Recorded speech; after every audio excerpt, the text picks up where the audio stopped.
नमस्कार, जय सिया राम श्रोताओं और मित्रों। एक अच्छी सी कहानी और एक बोधपूर्ण कथा और लेखन मैं आपको कल्याण ग्रंथ के 12वें अंक से 2022 के दिसंबर वाले अंक से पृष्ठ 22 से पढ़कर सुनाता हूं। सुनिए। जो कि निराशा और डिप्रेशन के रोग और आजकल के जो तनावपूर्ण वातावरण में हर एक व्यक्ति के लिए उपयोगी है कि जो कंपैशन बनाना है, जीवन में कंपैशनेट बनना है, मीठे शब्द बोलना कितना जरूरी होता है। मानसिक चिकित्सा हो जाती है जिससे लोग खुश हो जाते हैं, अपने मानसिक रोगों को भुला बैठते हैं। ऐसा ये लेख है जो आप बड़े विचारपूर्ण ढंग से सुनिए और अपने जीवन में इसको अंकित कीजिए, इसको अपने जीवन में प्रत्यक्ष कीजिए, अनुभव में लाइए, ताकि आपके आगे पीछे जो निराशा छाई हुई है अपने जीवन में और किसी और के जीवन में, जिसमें कि डिप्रेशन आया हुआ है, मानसिक रोगी है जो, या नहीं है तो भी जो किसी कष्ट से परेशान है, आर्थिक या शारीरिक कष्ट हो सकता है, कोई दुख दर्द हो सकता है, ऐसे लोगों को आप उनके दुख दर्द को मिटा सकते हैं। ऐसी ये कथा है, जरूर सुनिए। सहानुभूति के दो मीठे शब्द, ये इसका शीर्षक है। प्रोफेसर श्री राम चरण जी महेंद्र ने इसे लिखा है। तो सुनिए मित्रों। एक समय एक कवि चार्ल्स मैके बहुत उदास था। कारण यह था कि उसे रुपयों की बहुत आवश्यकता थी। एक धनी व्यक्ति को ज्ञात हुआ कि कवि बहुत आर्थिक संकट में है। उसे अपने धन का बहुत गर्व था, अतः उसने अपने धन द्वारा कवि की सहायता की। पर उसने जो मदद की वह असहानुभूतिपूर्ण और बिना मीठे शब्दों के बोले हुए थी। आर्थिक संकट टलने पर कवि ने उसे बहुत धन्यवाद दिया और रुपया वापस लौटा दिया। इस प्रकार वह धनी व्यक्ति की उदारता के एहसान से मुक्त हुआ। कुछ समय पश्चात वही कवि बीमार हुआ। उसके शरीर में भयंकर पीड़ा थी, सिर दर्द से फटा पड़ता था।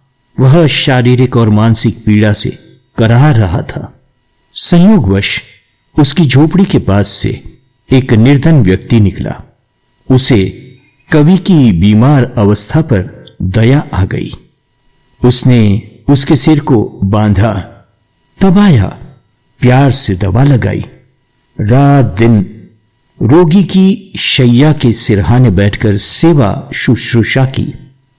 सहानुभूति भरे मीठे मीठे शब्द बोलकर पीड़ा कम की।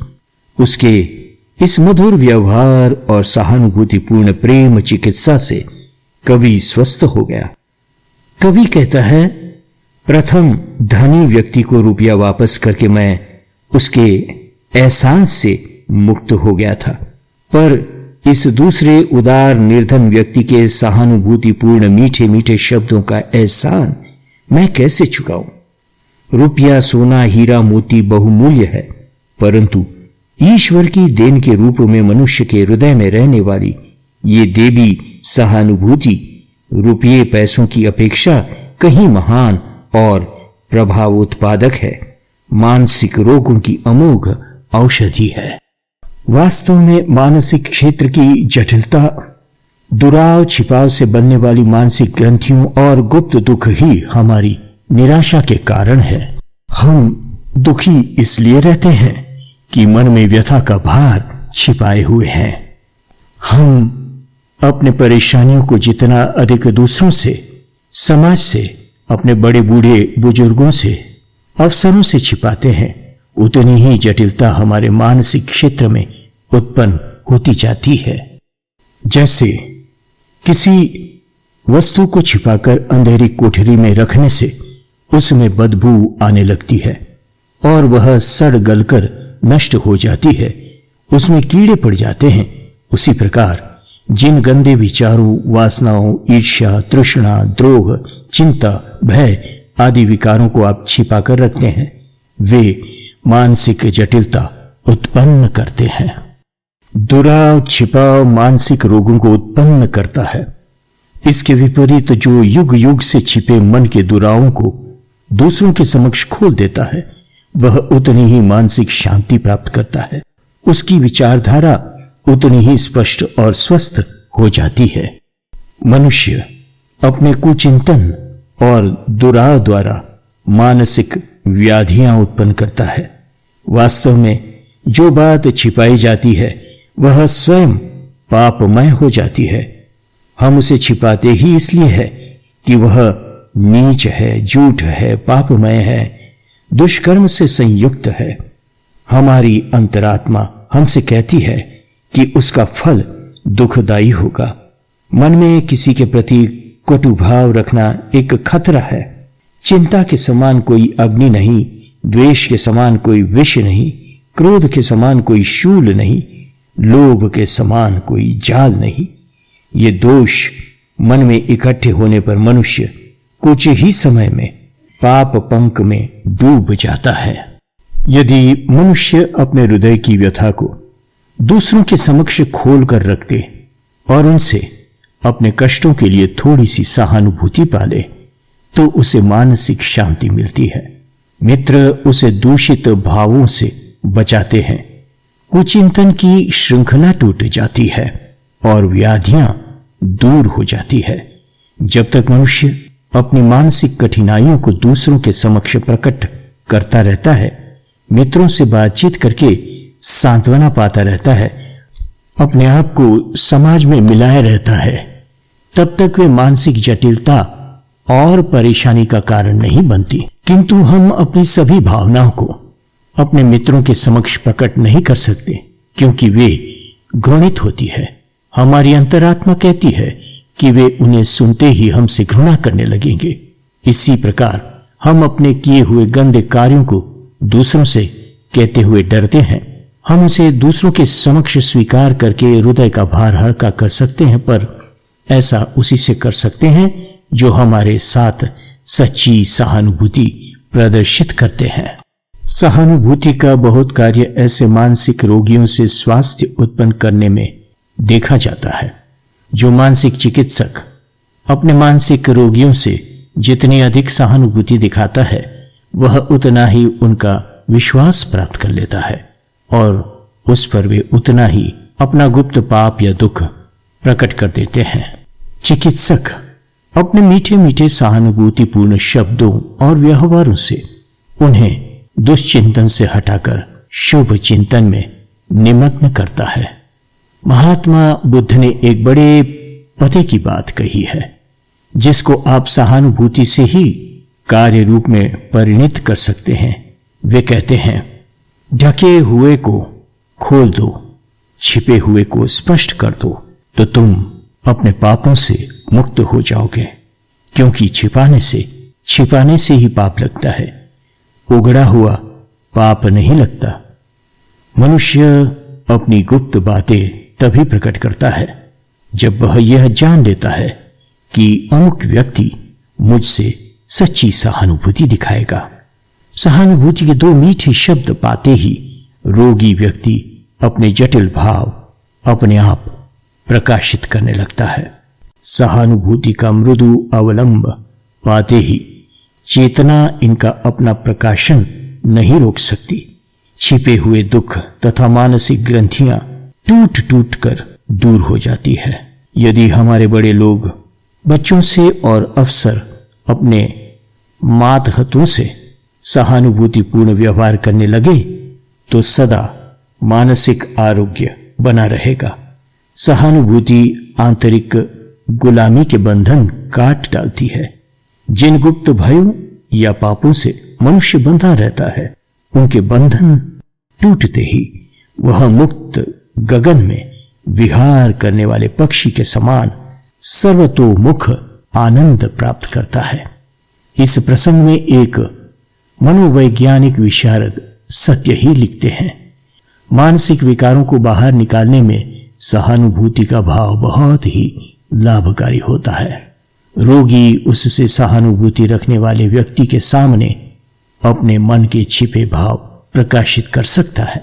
जो व्यक्ति रोगी से घृणा करता है अथवा उससे तटस्थ रहता है, उसके समक्ष रोगी अपने भाव कैसे प्रकाशित कर सकता है?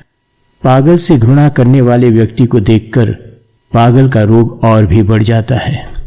इसके प्रतिकूल सहानुभूति रखने वाले व्यक्ति के समक्ष पागल का उन्माद कम हो जाता है।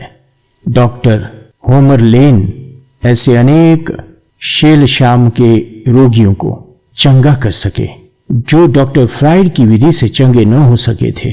इसका प्रधान कारण डॉक्टर होमर लेन का रोगियों के प्रति सहानुभूति का भाव था। जहां डॉक्टर फ्राइड मनुष्य के मौलिक स्वभाव को स्वार्थी और पाशविक मानते थे, डॉक्टर होमर लेन उसे दैविक मानते थे।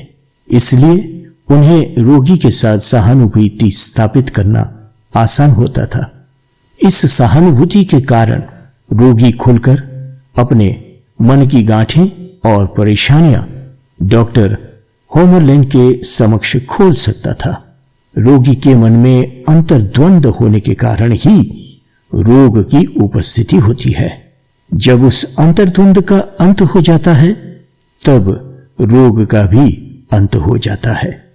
अंतर्द्वंद जब तक भीतर ही रहता है, तब तक रोग के बाहरी लक्षण नहीं दिखाई देते, और जब वह बाहर आने लगता है, तब मानसिक रोग की उपस्थिति होती है। जब चिकित्सक रोगी की छिपी भावनाओं के प्रति सहानुभूति दिखलाता है, तब वे धीरे धीरे अपने आप बाहर आने लगती है। उनके बाहर आने पर उसके चेतन और अचेतन मन में एकता स्थापित होने का सरल उपाय मिल जाता है। वास्तव में चिकित्सक के समक्ष अपने गुप्त भाव प्रकाशित करने और उसके द्वारा सहानुभूति प्राप्त करने से ही रोग निवारण हो जाता है। सहानुभूति ऐसी ही अमोघ औषध है, पर खेद है हम अपने दैनिक जीवन और व्यवहार में इस दैवी भाव का प्रयोग नहीं करते। जब मनोवैज्ञानिक चिकित्सक इसके प्रयोग से पागल तक को अच्छा कर सकते हैं, तब तो हम अपने दैनिक जीवन में इर्द गिर्द आने वाले व्यक्ति को इसके प्रयोग से क्यों नहीं अपना बना सकते। हमें चाहिए कि उदारता से सहानुभूति का प्रयोग करें और व्यक्ति एवं पीड़ित मानवता के दुख दर्द को कम करते रहें। कठोर व्यवहार से मित्र भी शत्रु हो जाते हैं, पर सहानुभूतिपूर्ण व्यवहार और वातावरण से पत्थर हृदय भी पिघल उठते हैं। कठोरता से अच्छा आदमी भी आपके विरुद्ध विद्रोह करने की उतारू हो जाता है, पर सहानुभूति से गुप्त शत्रु के भाव भी दूर हो जाते हैं। सहानुभूति एक दैवी गुण है, इसे विकसित कीजिए। महान पुरुषों के पास पैसा नहीं होता, न वे इसकी इच्छा ही करते हैं, क्योंकि उनका दया और सच्ची सहानुभूति से लबालब भरा हृदय उनके पास कुबेर के भंडार की तरह मौजूद रहता है। कहते हैं कि इस दुनिया में गरीब का कोई ठिकाना नहीं। ये बात गलत है, क्योंकि गरीबी मानवता और सच्ची सहानुभूति के दिव्य गुणों को विकसित करने वाली है। एक गरीब दूसरे के प्रति सच्ची सहानुभूति दिखा सकता है। ईश्वर के दर्शन कौन करेगा? वही जिसके पास सहानुभूतिपूर्ण संवेदनशील हृदय है, जो दूसरे के दुख में दर्द में काम आता है। कठोर व्यक्ति तो अपाहिज है, वह अपने समाज के इर्द गिर्द रहने वाले व्यक्तियों तक से प्रेम नहीं कर सकेगा। कोई उसके रंजुगम में शामिल नहीं होगा। जिनके हृदय में दया और सहानुभूति है, वे कभी बिना मित्रों के नहीं रहेंगे। इसलिए देखो और अपने मन में सहानुभूति को प्रथम स्थान दो। दूसरों के प्रति प्रेम, दया और सहानुभूति का व्यवहार करो। तुम्हारे जीवन के जो क्षण व्यतीत हो रहे हैं, उनको मीठे, प्रेममय, सुंदर और दूसरों के प्रति सहानुभूतिपूर्ण विचारों से भरो। दुखी और त्रस्त व्यक्ति को देने के लिए यदि तुम्हारे पास रुपया नहीं है, तो सहानुभूति दो, मीठे शब्द उसे दो, वह तुम्हारा हो जाएगा। जय सिया राम, जय श्री कृष्ण।